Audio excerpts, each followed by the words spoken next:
Hello everybody. So today I will talk about calculus.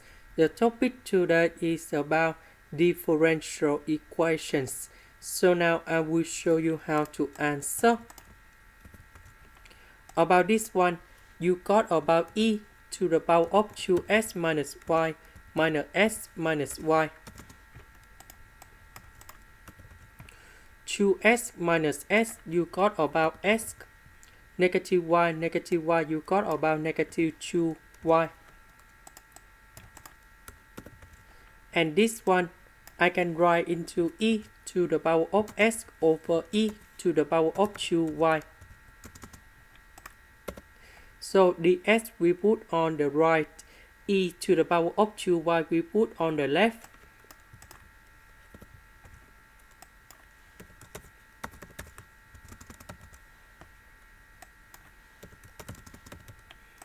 Next, we put the integration for the both sides.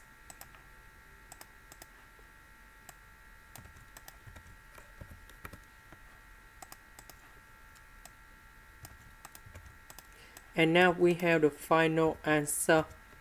The integration of this one, you got about e to the power of 2y over number 2. This one, you got about e to the power of s, and we put about c. This is the end. Thank you for watching.